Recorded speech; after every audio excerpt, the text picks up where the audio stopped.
आपको बताया था कि according to R.H. Whittaker there 5 kingdom.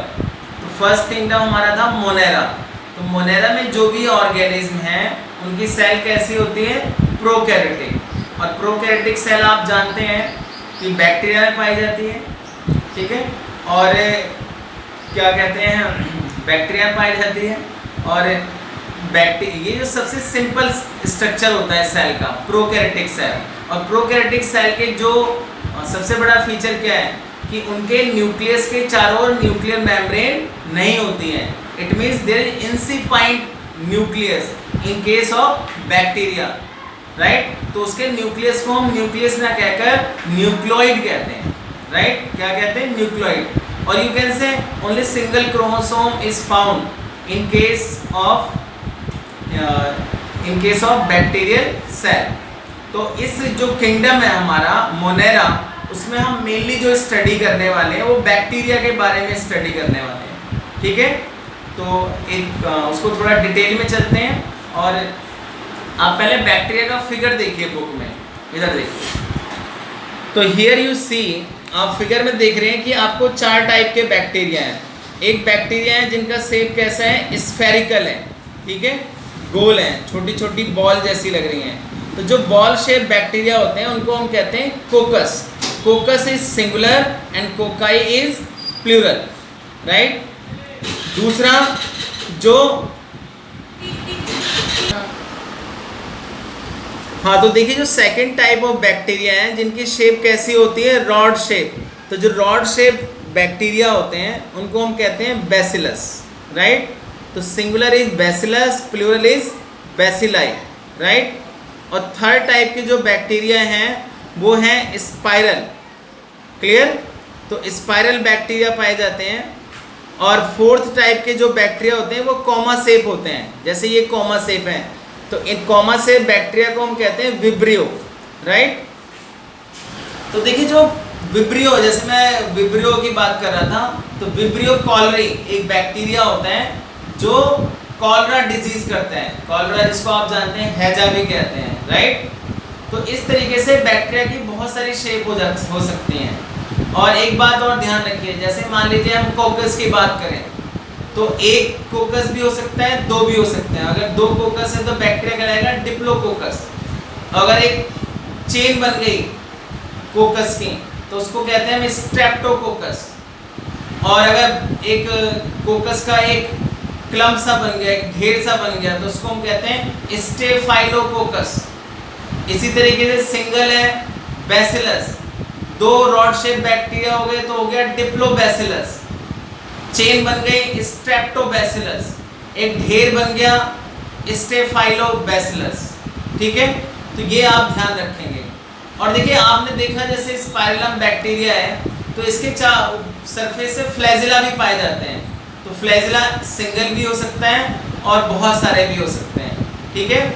और आप बैक्टीरिया का जो स्ट्रक्चर है already I have taught you in the chapter cell the unit of life. अब देखिए बैक्टीरिया का स्ट्रक्चर वैसे तो है सिंपलेस्ट कि प्रोकैरियोटिक सेल है कि इनके अंदर न्यूक्लियर मेम्ब्रेन भी नहीं है, न्यूक्लियस के चारों ओर nucleus is not well defined. और कोई भी क्या कहते हैं मेम्ब्रेन बाउंड सेल ऑर्गेनेल्स भी नहीं है। But in spite of these जो बैक्टीरिया है वो अपने आप में बड़ा कॉम्प्लेक्स है, ठीक है। बैक्टीरिया ये पैरासाइटिक भी होते हैं, सेप्रोफाइटिक भी होते हैं, और इसके अलावा ये जैसे ऑटोट्रॉफिक भी होते हैं। ऑटोट्रॉफिक में ये कीमोसिंथेटिक भी हो सकते हैं और फोटोसिंथेटिक भी हो सकते हैं, राइट। और bacteria they are found everywhere, they are cosmopolitan. दुनिया में ऐसी कोई जगह नहीं है जहाँ पर बैक्टीरिया नहीं पाए जाते हैं। आपका अगर आपने हाथ में देखेंगे, अगर आप साइंटिस्ट पता लगाएं, you have lot of bacteria. आपके माउथ के अंदर you have lot of bacteria, millions of bacteria. Even in your intestine there is E coli bacteria is found. आप दही खाते हैं, that also has millions of bacteria. आप soil ले लीजिए, एवरीवेयर देयर इज बैक्टीरिया। और बैक्टीरिया ऐसी conditions में रह सकते हैं, हार्श कंडीशंस में, जहाँ पर और कोई ऑर्गेनिज्म सर्वाइव भी नहीं कर सकता है, ठीक है। तो हम थोड़ा सा इसको डिटेल में पढ़ते हैं। और आपको बता। तो देखिए जो बैक्टीरिया हैं वो दो टाइप के बैक्टीरिया होते हैं। फर्स्ट आर्ची बैक्टीरिया, और तो जो आर्ची बैक्टीरिया हैं they are primitive bacteria, right. तो जो आर्ची बैक्टीरिया हैं they survive in very harsh conditions. For example extreme hard, अगर कोई साल्टी एरिया में बैक्टीरिया पाया जाता है so these bacteria are known as halophiles. कुछ बैक्टीरिया गर्म पानी में पाए जाते हैं, गर्म पानी के झरने होते हैं, हॉट स्प्रिंग्स, उसमें सर्वाइव करते हैं, ठीक है। आप सोचिए बॉइलिंग वाटर के झरने, तो उन बैक्टीरिया को हम कहते हैं थर्मो एसिडोफाइल्स। कुछ बैक्टीरिया मार्शी एरिया में पाए जाते हैं, दलदली जमीन में। तो आप जानते हैं मार्शी एरिया में जो दलदली जमीन होती है उसके अंदर मीथेन गैस प्रोड्यूस होती है, तो इन बैक्टीरिया को हम मिथेनोजेंस कहते हैं, ठीक है। तो जो आर्ची बैक्टीरिया हैं ये बाकी बैक्टीरिया से थोड़ा डिफर होते हैं। और देखिए जो मिथेनोजेंस बैक्टीरिया हैं they are found in the guts of ruminant animals. Ruminant means जो जुगाली करके खाते हैं, अपने खाने को च्यू करते हैं बहुत ज़्यादा, जैसे आप जानते हैं काऊ है, बफेलो है, ठीक है। तो ये अपने गाने जो खाना है उसको जुगाली करते रहते हैं। तो इनके जो रूमेन पार्ट होता है उसके अंदर, गट के अंदर मिथेनोजन बैक्टीरिया पाए जाते हैं। तो अगर आप इनका जो गोबर होता है जैसे काऊ डंग होता है उसके अंदर मिथेनोजन बैक्टीरिया है, और आप जानते हैं कि जो गोबर होता है, काऊ डंग होता है, उससे गोबर गैस बनता है। तो जो गोबर गैस है उसमें मेन गैस है क्या, मीथेन है। तो methane is a very good fuel, ठीक है। तो ये आप ध्यान रखेंगे। तो ये जो मिथेनोजन बैक्टीरिया हैं, एसिड हेलोफाइल्स हैं, थर्मो एसिडोफाइल्स हैं, all are the examples of archaebacteria. अब दूसरे जो बैक्टीरिया होते हैं eubacteria, so they are the true bacteria. तो ये ट्रू बैक्टीरिया होते हैं और इनके बॉडी के चारों ओर एक रिजिड सेल वॉल पाई जाती है, जिसको मैं ऑलरेडी बता चुका हूँ किसकी बनी होती है बैक्टीरिया केस में, सेल वॉल पेप्टिडोग्लाइकन की, ठीक है। ये आप ध्यान रखेंगे। और देखिए कुछ बैक्टीरिया होते हैं उनको हम साइनोबैक्टीरिया कहते हैं। साइनोबैक्टीरिया मीन्स उनको हम ब्लू ग्रीन एल्गी भी कहते हैं। तो ये जो बैक्टीरिया होते हैं साइनोबैक्टीरिया, उनके अंदर एक पिगमेंट पाया जाता है क्लोरोफिल ए, जिसकी हेल्प से ये फोटोसिंथेसिस कर सकते हैं। तो आप सोचिए जो साइनोबैक्टीरिया है, ब्लू ग्रीन एल्गी है, दैट इज फोटोसिंथेटिक, क्लियर। और अगर आप देखें इन फोटोसिंथेटिक बैक्टीरिया साइनोबैक्टीरिया में एनाबीना, नॉस्टॉक, ऑसिलिटोरिया, तो इनके अंदर एक स्पेशल स्ट्रक्चर पाया जाता है जिसको हम हेटेरोसिस्ट कहते हैं। तो ये आप देखिए फिगर में, तो ये आपको बुक में नॉस्टॉक का डायग्राम दिया हुआ है। तो यहाँ पर देखिए ये हेटेरोसिस्ट है। तो ये जो हेटेरोसिस्ट है ये नाइट्रोजन फिक्सेशन में हेल्प करता है। और आप देखिए इस बैक्टीरिया के चारों ओर एक शीथ भी पाई जा रही है, म्यूसिलिजिनस शीथ। तो जो म्यूसिलिजिनस शीथ है, जिलेटिनस शीथ है, ये इसको सूखने नहीं देती है, ड्राई नहीं होने देती है, क्लियर।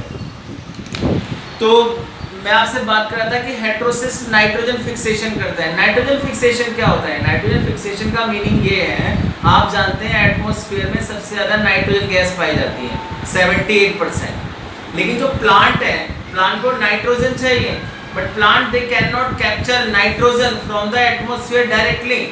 तो होता क्या है, जो एटमॉस्फेरिक नाइट्रोजन है that is converted into the nitrogenous compounds, nitrites and nitrates. तो ये जो प्रोसेस होता है conversion of atmospheric nitrogen into those compounds which are useful for the plants, और you can say which can be absorbed by the plants, ठीक है। तो इस प्रोसेस को हमने क्या कहा, नाइट्रोजन फिक्सेशन, क्लियर। और उस नाइट्रोजन को जो नाइट्रेट्स की फॉर्म में, नाइट्राइट्स की फॉर्म में, उसको प्लांट क्या कर लेंगे, एब्जॉर्ब कर लेंगे, ठीक है। तो देखिए जो साइनोबैक्टीरिया हैं, ब्लू ग्रीन एल्गी हैं, दे आर फोटोसिंथेटिक ऑटोट्रॉप। वो फोटोसिंथेसिस प्रोसेस के थ्रू अपना फूड बनाते हैं। But they are some chemosynthetic autotroph bacteria. तो ये जो बैक्टीरिया है वो नाइट्रीफाइंग बैक्टीरिया है। जो नाइट्रोजन फिक्सेशन करते हैं बैक्टीरिया वो कीमोसिंथेटिक ऑटोट्रॉप कहलाते हैं। अब आप कहेंगे दोनों में डिफरेंस क्या है? देखिए ऑटोट्रॉप का मीनिंग ये होता है कि जो ऑर्गेनिज्म अपना फूड खुद सिंथेसाइज कर सकता है, that is known as the autotroph. तो जो फोटोसिंथेटिक ऑटोट्रॉफ होते हैं उनमें सोर्स ऑफ जो एनर्जी है दैट इज सनलाइट। जैसे प्लांट होते हैं they are also photo autotroph, तो cyanobacteria they are also photosynthetic autotroph. लेकिन जो कीमोसिंथेटिक ऑटोट्रॉफ हैं उनमें source of energy is not sunlight, उनमें सोर्स ऑफ एनर्जी है केमिकल रिएक्शंस। आप जानते हैं there are lots of chemical reactions, उनमें क्या होता है एनर्जी रिलीज होती है। तो जो रिएक्शन जिनमें एनर्जी रिलीज होती है, तो जो कीमोसिंथेटिक ऑटोट्रॉफ नाइट्रिफाइंग बैक्टीरिया हैं जैसे नाइट्रोसोमोनास, नाइट्रोबैक्टर, वो केमिकल रिएक्शन की एनर्जी को यूटिलाइज करके अपना फूड बना रहे हैं। That's why they are known as the chemosynthetic autotroph. Clear? तो बैक्टीरिया दो टाइप के ऑटोट्रॉफ हैं, फोटोसिंथेटिक एंड कीमोसिंथेटिक। अब देखिए बैक्टीरिया हेटेरोट्रॉफिक भी हैं। हेटेरोट्रॉफिक में बहुत सारे बैक्टीरिया, अब जैसे दूध से दही कौन बना रहा है? बैक्टीरिया बना रहा है, लैक्टोबैसिलस। एंटीबायोटिक्स भी बनते हैं बैक्टीरिया से। और एक बैक्टीरिया होता है आप जानते हैं राइजोबियम, वो भी नाइट्रोजन फिक्सेशन करते हैं, जो दाल वाली फसलों की जड़ों में पाया जाता है। इसके अलावा बहुत सारे बैक्टीरिया हैं जो हमें डिजीज करते हैं, टाइफाइड डिजीज करते हैं, बैक्टीरिया करता है, साल्मोनेला टाइफाइड, विब्रियो कॉलरी मैंने बता दिया आपको, कॉलरा डिजीज कर देता है। ठीक है? और मतलब बहुत सारी डिजीज है। टिटनेस कौन कर रहा है? Bacteria. And bacteria they are causing disease not only in human beings, they are causing disease even in plants. Plants के अंदर सिट्रस कैंकर हो जाते हैं। इवन जो कोढ़ बीमारी है leprosy, that is also caused by bacteria. ठीक है? और देखिए आपने पढ़ा होगा 10th क्लास में, बैक्टीरिया में जो मेन मतलब रिप्रोडक्शन का तरीका है वो है फिजन, बाइनरी फिजन होता है इनके अंदर। ठीक है? तो ये आप पढ़ लेंगे। और इनमें न्यूक्लियर मेम्ब्रेन अब्सेंट होती है, केवल एक सिंगल क्रोमोसोम पाया जाता है। एक और बात दी आपको, माइकोप्लाज्मा। तो माइकोप्लाज्मा एक ऐसे ऑर्गेनिज्म है जिनके चारों ओर सेल वॉल नहीं पाई जाती है and they can survive without oxygen. तो mycoplasma can survive without oxygen and they do not have cell wall. And mycoplasma, point to be noted, mycoplasma is the smallest living cell. ठीक है? और mycoplasma क्या होते हैं? They are pathogenic, it means they cause disease in plants as well as in animals. ठीक है? तो आप इसको डिटेल में पढ़िए। हाँ, तो बेटा हम नेक्स्ट किंगडम स्टार्ट करते हैं, प्रोटिस्टा। तो प्रोटिस्टा में आप जानते हैं कि हमने उन ऑर्गेनिज्म को रखा है जिनकी सेल तो यूकैरियोटिक है but they have only one cell in their body. It means unicellular organism having eukaryotic cell have been put in the kingdom protista by R.H. Whitaker। तो इसके अंदर कुछ प्लांट्स भी आ गए हैं और कुछ एनिमल्स भी आ गए हैं। तो इसमें हम पढ़ेंगे 5 इसमें डिवीजन है, समझ लीजिए, chrysophytes, dinoflagellates, euglenoids, slime moulds and protozoans. ठीक है? तो सबसे पहले हम क्राइसोफाइट्स के बारे में पढ़ते हैं। तो क्राइसोफाइट्स को हम डाइटम्स और गोल्डन एल्गी भी कहते हैं। क्या कहेंगे? डाइटम्स और गोल्डन एल्गी। तो ये जो डाइटम्स होते हैं, गोल्डन एल्गी होते हैं, they are found in fresh water as well as in marine water. देखिए इसको समझ लीजिए, मैरीन वाटर का मतलब होता है खारा पानी। जो हमारे सी का पानी होता है, ओशियन का पानी होता है, जो खारा होता है उसको हम मैरीन वाटर कहते हैं। और जो हमारी वाटर बॉडी जहाँ का पानी खारा नहीं होता, जैसे रिवर है, पॉन्ड है, लेक है, उसको हम फ्रेश वाटर कहते हैं। क्लियर हो गया आपको? तो ये बात आप ध्यान रखेंगे। तो देखिए ये जो ऑर्गेनिज्म हैं, डाइटम्स हैं, दे आर माइक्रोस्कोपिक। तो ये माइक्रोस्कोपिक होते हैं और ये पानी में फ्लोट करते रहते हैं, मतलब ये प्लैंकटन बनाते हैं। और क्या ध्यान रखना है कि अगर आप डाइटम्स की बॉडी को देख रहे हो तो डाइटम्स की बॉडी ऐसे होती है जैसे कि आप सोप बॉक्स, साबुनदानी होती है ना हमारे घरों में, तो उसमें क्या होती है कि 2 बॉक्स होते हैं, तो वो एक बॉक्स दूसरे वाले को क्या कर लेता है? ओवरलैप कर लेता है। इस तरीके से छोटे वाले बॉक्स को बड़ा वाला बॉक्स क्या कर लेता है?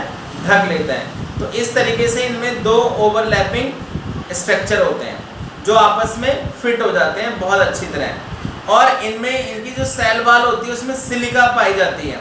तो जो सिलिका होती है वो बहुत ही स्ट्रॉन्ग होती है तो ये इसको क्या बना देती है, इनडिस्ट्रक्टेबल, मतलब उसको नष्ट नहीं किया जा सकता है।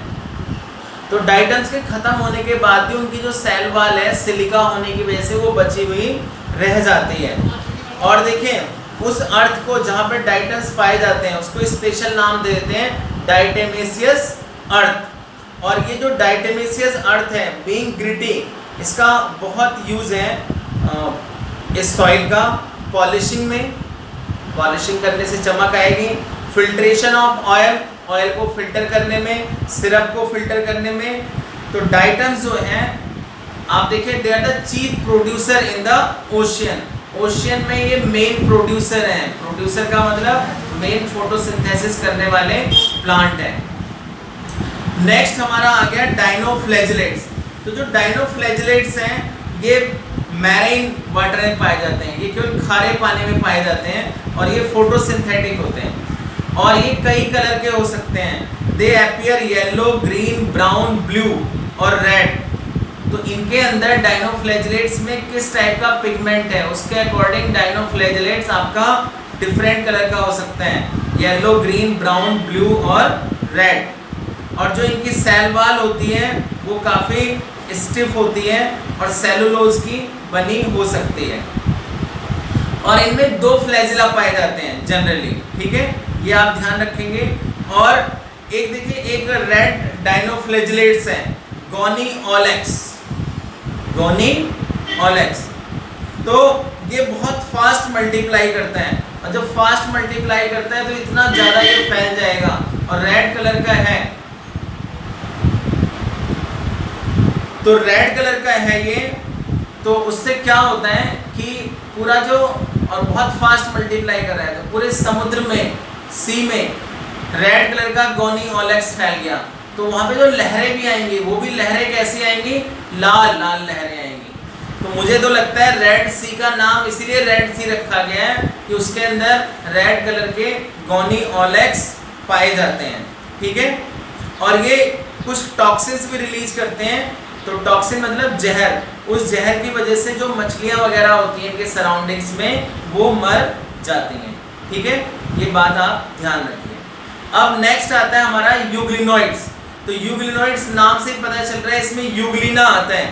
तो आप देखिए यूग्लिना की बहुत ही ज़्यादा अच्छी खास बात है कि इसको मैं कहता हूँ it is a connecting link between plant and animals.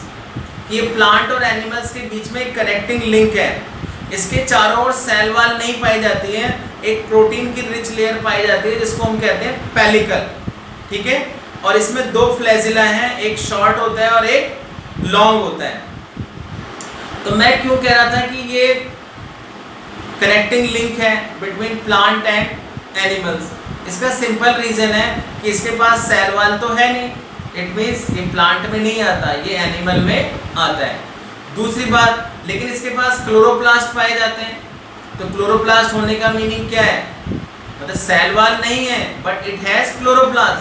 Cell wall नहीं है तो एनिमल किंगडम में आना चाहिए, लेकिन क्लोरोप्लास्ट है तो किस में आना चाहिए, प्लांट किंगडम में आना चाहिए। Very interesting. तो इसकी खास बात यह है कि in the presence of sunlight ये फोटोसिंथेसिस करते हैं, ऑटोट्रॉफिक बिहेवियर करते हैं। और जब सनलाइट समाप्त हो जाती है मतलब इन द इवनिंग ये प्रीडेटर बन जाता है, हेट्रोट्रॉफ बन जाता है और ये शिकार करना शुरू कर देता है। तो आप सोचिए दिन में तो शरीर बना हुआ है प्लांट की तरह, ऑटोट्रॉफिक है, अपना फूड खुद सिंथेसाइज कर रहा है, और शाम के टाइम क्या कर रहा है, ये दूसरों का शिकार कर रहा है, प्रीडेटर बन गया, ये शिकारी बन गया, ठीक है, हेट्रोट्रॉफ बन गया। तो ये बात आपको ध्यान रखनी है। तो बेटा नेक्स्ट टाइप के प्रोटिस्ट हैं स्लाइम मोल्ड्स। तो स्लाइम मोल्ड्स जो होते हैं they are saprophytic protist. Saprophytic का मतलब कि ये डेड और डिकेइंग चीज़ों के साथ रहते हैं, ठीक है। सड़ी गली जो ट्विग्स होती हैं, ब्रांचेस प्लांट की या लीव्स होती हैं, उनको खाकर ये जिंदा रहते हैं, ठीक है। और कई बार एक ग्रुप बना लेते हैं तो उसको हम प्लाज्मोडियम कहते हैं, राइट। और ड्यूरिंग अनफेरल कंडीशन इनमें फ्रूटिंग बॉडीज बन जाती हैं। तो उन फ्रूटिंग बॉडीज के अंदर क्या प्रोड्यूस होंगे, स्पोर्स पैदा होंगे, ठीक है। और ये जो स्पोर्स होते हैं वो बहुत ही एक्सट्रीमली रेजिस्टेंट होते हैं और वो बहुत कई सालों तक सर्वाइव कर सकते हैं even in adverse condition. Adverse मतलब अनफेवरेबल कंडीशंस, और वो एयर करंट के थ्रू स्पोर्स सब जगह फैल जाते हैं। अब देखिए जो नेक्स्ट टाइप के प्रोटोजोन है वो नेक्स्ट टाइप के प्रोटिस्ट हैं, उनमें आता है प्रोटोजोन्स। तो प्रोटोजोन्स आपने सुने हुए हैं बहुत सारे, and you are very much familiar with the protozoans. तो प्रोटोजोन्स जो है ये भी कई टाइप के हैं। तो फर्स्ट टाइप का जो प्रोटोजोन है वो अमीबॉइड प्रोटोजोन। तो आप जानते हैं अमीबॉइड, अमीबा को आप बहुत अच्छी तरह जानते हैं, आपने 9th में और 10th में बहुत अच्छी तरह इसके बारे में पढ़ा है, ठीक है। और देखिए मैं आपको बताना चाहता हूँ कि अमीबा में जैसे स्यूडोपोडिया पाए जाते हैं, फास्ट फीड पाए जाते हैं, उसकी हेल्प से ये अपना फूड कैप्चर करता है। दूसरी बात, एक अमीबा और होता है एंट अमीबा। ये अमीबा खतरनाक है। आप देखिए आपने सुना होगा कुछ लोगों को खूनी दस्त लग जाते हैं, जिसे हम अमीबिक डिसेंट्री कहते हैं, कि उसमें क्या होता है, जो स्टूल होता है, स्टूल समझ रहे हो ना, स्टूल बैठने वाला स्टूल नहीं जिसमें मैं बैठा हूँ, स्टूल का मतलब यहाँ पर मतलब पॉटी जो होती है उसको भी स्टूल कहते हैं, राइट। तो ये आपको क्लियर होना चाहिए, इसलिए मैं आपको बता रहा हूँ। तो स्टूल के साथ ब्लड आने लग जाता है। तो जो एंट अमीबा है that is a parasitic amoeba, और वो क्या कर रहा है, अमीबिक डिसेंट्री, हमारी जो आंतें होती हैं उसके अंदर वो घाव कर देता है, ओके। तो नेक्स्ट टाइप के जो प्रोटोजोन है they are flagellated protozoan. Flagellated protozoan का बेस्ट एग्जांपल है ट्रिपैनोसोमा। तो देखिए जो ट्रिपैनोसोमा है इसमें फ्लैजिला पाया जाता है, that's why it is known as the flagellated protozoan. आपको पता है अमीबा के अंदर कोई भी फ्लैजिला नहीं होता है। तो जो ट्रिपैनोसोमा है इसकी खास बात मैं आपको बताता हूँ, ये एक डिजीज करता है that is known as the sleeping sickness disease. Sleeping sickness में क्या होता है कि आदमी सोता ही रहता है, ठीक है, और सोता सोता एक दिन परमानेंटली सो जाता है। और देखिए जो स्लीपिंग, ये जो ट्रिपैनोसोमा है ये इंडिया में नहीं पाया जाता है, अफ्रीका वगैरह में पाया जाता है। और जैसे आप जानते हैं मलेरिया डिजीज को या डेंगू चिकनगुनिया को कौन फैलाता है, मच्छर फैलाते हैं, मॉस्किटो फैलाते हैं। तो इसी तरीके स्लीपिंग सिकनेस को एक मक्खी होती है दैट इज मतलब फ्लाई होती है दैट स्प्रेड स्लीपिंग सिकनेस। तो उस जो फ्लाई है मक्खी उसका नाम है सीसी फ्लाई, ठीक है। तो CC fly spread sleeping sickness, but sleeping sickness is caused by Trypanosoma, but fortunately Trypanosoma is not found in India. हम इंडिया वाले तो बिना डिजीज के ही खूब सोते हैं, ठीक है, मजे करते हैं, राइट। आप सब भी मैं जानता हूँ लॉकडाउन चल रहा है, घर पे ही रहते हैं दिन भर, तो कुछ तो रात में भी 8 घंटे की नींद ले रहे हैं, 10 से 6, और दिन में भी 2 घंटे का मोर्चा मार देते हैं, ठीक है, सही कह रहा हूँ ना, हाँ बिल्कुल सच बोला मैंने। एक और प्रोटोजोन होते हैं नेक्स्ट टाइप के, सिलेटेड प्रोटोजोन। तो सिलेटेड प्रोटोजोन का एग्जाम्पल है पैरामीशियम। आपने पैरामीशियम का फिगर देखा है, आपकी बुक में भी दिया हुआ है। तो आप देखेंगे इसकी पूरी बॉडी पर सीलिया पाए जाते हैं, हेयर लाइक स्ट्रक्चर। तो वो सीलिया एक पर्टिकुलर डायरेक्शन में मूव करते हैं, ठीक है। और एक खास बात और है कि जो पैरामीशियम है इसमें 2 न्यूक्लियस पाए जाते हैं। याद रखना आपको कि जनरली एक सेल में कितने न्यूक्लियस होते हैं, single, but paramecium has 2 nucleus. एक बड़ा न्यूक्लियस होता है that is known as the macro nucleus, और एक स्मॉल न्यूक्लियस होता है that is known as the micro nucleus. और इसमें एक गलेट पाई जाएगी, मतलब कैविटी पाई जाएगी, जिसके थ्रू ये कोई भी फूड वगैरह अंदर लेता है या कुछ बाहर निकालेगा, ठीक है। नेक्स्ट जो प्रोटोजोन है they are known as the sporozoans. Sporozoans भी आप बहुत अच्छी तरह जानते हैं, जैसे प्लाज्मोडियम आप जानते हैं। तो प्लाज्मोडियम जो है, तो बेटा जो स्पोरोजोन्स होते हैं ये क्या बनाते हैं, ये स्पोरोजाइट्स बनाते हैं। जैसे आपने पढ़ा था 10th क्लास में प्लाज्मोडियम दैट कॉजेज मलेरिया, और वो उसमें मल्टीपल फिजन होता है। तो आप देखिए जो प्लाज्मोडियम है जो मलेरियल पैरासाइट है जो मलेरिया डिजीज करते हैं, उसके अंदर स्पोरोजाइट्स बनते हैं। तो जब कोई मॉस्किटो किसी हेल्दी पर्सन को बाइट करता है तो उसके अंदर वो अपने स्पोरोजाइट्स छोड़ देता है। दैट्स वाई हम प्लाज्मोडियम को क्या कहते हैं, स्पोरोजोन। तो ये आपके 2 किंगडम मैंने कंप्लीट करा दिए हैं, फर्स्ट मोनेरा और सेकंड प्रोटिस्टा। दैट्स